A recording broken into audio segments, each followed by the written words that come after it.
They may have to pay for it out of their pocket, but they have a right, indeed they have an obligation to themselves and to their family to ask for extended prescriptions. You may have to fight for them, you may have to threaten.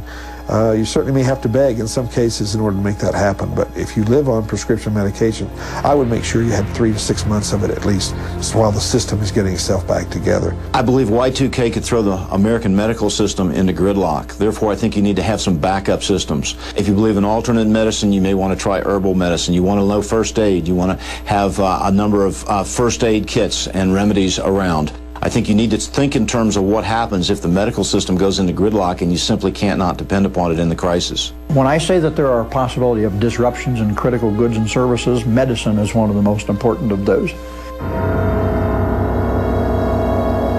If you're dependent upon some sort of prescription medicine for your well-being or even for your life, you must have a backup of those. Here again, the problem has international implications, and it's simply the smart thing to do, to find out as much as you can about your particular need. When it comes to Y2K and medicine, understand that if we have the kinds of disruptions that are projected, those that are dependent on daily or weekly medicine treatments must take steps now to stockpile those with their doctors. This is a very difficult problem. Half the insulin in the world is made in Denmark. Under Y2K conditions, it might be very difficult for those supplies to reach the people that need them. These are plans that need to be made well in advance, and that's a crucial area for many people in this country. Emergency medical supplies are obviously just that. They're for an emergency.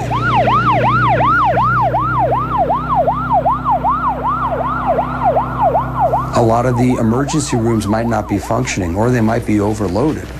So put together a medical kit. What should that medical kit have? Well, all the basics like aspirin and pain relievers that you can buy over the counter. You want to have in that emergency medical kit antihistamines in case you have allergic reactions to things, bandages, gauze, hydrogen peroxide, alcohol, those type of things. You'd be surprised what you can do in an emergency situation, but you can't do it unless you have the equipment to do it with. So put together an emergency medical kit. Once again, let's say Y2K blows over. What's the worst that happens? You have something in your home that you should have had anyway. The warning is clear. If you have a serious medical problem, take steps now to obtain the medication you are likely to need in case of a major disruption of services. And if you don't have a serious medical problem, take steps now to avoid getting one. Put together your own family emergency medical kit. And remember, being prepared medically includes being prepared mentally. Know what you can do with what you have. There are a number of other things still to be discussed, like that old car your son's been working on that you've threatened to have towed away. Could it have unexpected value? The auto manufacturers are not guaranteeing the performance of any car built after 1981. And speaking of work, what about your job? What do you do if there's no convenient or safe way to get to the job? What can you, your neighbors, and your community do to ease the impact of Y2K? Some final thoughts in a moment.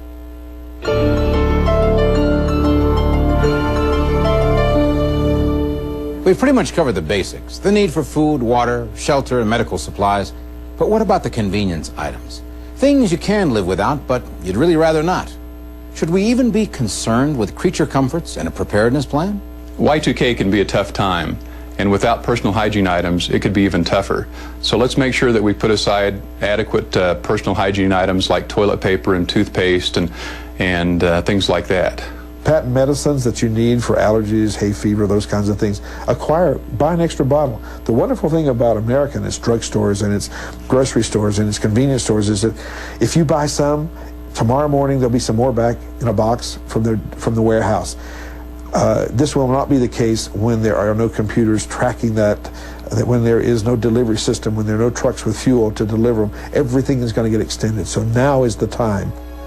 In point of fact, knowing how long this whole thing might last is one of the biggest question marks of the Y2K scenario. Someone once said, hope for the best, but plan for the worst. We can do all we can for ourselves and our families, but we must also encourage local government officials to get involved in the emergency planning process as well.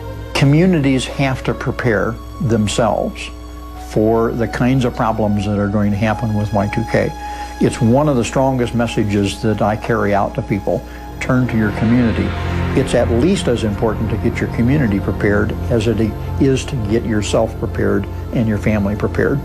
Local community leaders need to be working together now and planning together with contingency plans that will cover any potential emergency that arises from Y2K, from the distribution of medicine, the distribution of food, the creation of any refugee facilities of people who may be coming out of other cities, the care of new diseases that may pop up in the community. There are many things that community leaders and only community leaders can make plans for and make provisions for. There is no substitute for government entitlements. If Social Security shuts down, if military pensions don't work, if benefit programs don't work, transfer payments don't work, there is nothing to substitute for those. What that means is, and I'll go right back to what I said before, it's going to be up to communities to protect people that are dependent upon that money coming in from the government. There is no other strategy you can take but to get your community prepared and to put yourself in a position to manage your life if those things disappear from it. There's a real good chance that emergency services will not be available in the first part of 2000. So it's very important to make sure that you have firefighting supplies, for instance, because we may not have our firefighters out to help us. One of the things that we've found is that very few families have any kind of emergency plan whatsoever. And even without Y2K, having an emergency plan in case your house caught on fire is important to know.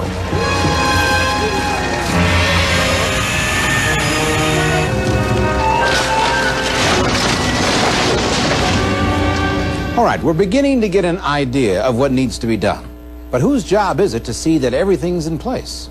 Y2K is something that families need to address together. Up to this point, because it's computers and it's technological, for the most part, women have not had a big involvement in it on the family level, and that's crucial for it to be fixed around the country. You know, it's kind of a Mars thing. It has to do with computers and time and dates and all of this, and yet for it to really be fixed in a family, it has to be addressed by the nurturing and mothering side, and that's a Venus thing, and this has got to be brought together somehow to help families get through this Y2K event. Okay, another of the community services that has become second nature to most people, but is now placed in serious jeopardy by Y2K, is the highly complex communications system. Because this system is privately owned and operated, it functions somewhat independently of other services, but the system requires clean, uninterrupted power. Communications also means our ability to receive important information. Radio stations have always been the country's first line of defense against a news blackout, but their sources of information, as well as their ability to keep operating, are also in question. There are folks who suggest you got to crank a radio for listening to radio stations. I don't know how long they'll be on the air, but I suspect that shortwave would be a great way of hearing. But we're counting on those folks having the ability to output. Having a device that will accept the input is a very cheap maneuver. You just buy a product that will bring in the sounds you're used to hearing. Whether or not they're on the air is dependent upon the system. Who can guess? If the grid goes down, forget it. None of that stuff is going to work. Then we're off the air. There are a few additional things you might want to include in your preparedness planning, even though they're not right at the top of the list. Transportation, for example. Solutions for transportation are going to have to take place at a local level. Bicycles, those kinds of solutions are really the only kinds of things we have available to us. If you're thinking about getting rid of your old model car, a pre-1980 car, you better hang on to it because it may be the only car you have that works. The auto manufacturers are not guaranteeing the performance of any car built after 1981. Of course, we haven't covered everything. Attitude, for example, is extremely important. Just keep in mind that people have gotten through problems much worse than even the worst-case scenario anticipated for Y2K. But in the final analysis, your level of misery in any disaster situation is largely up to you.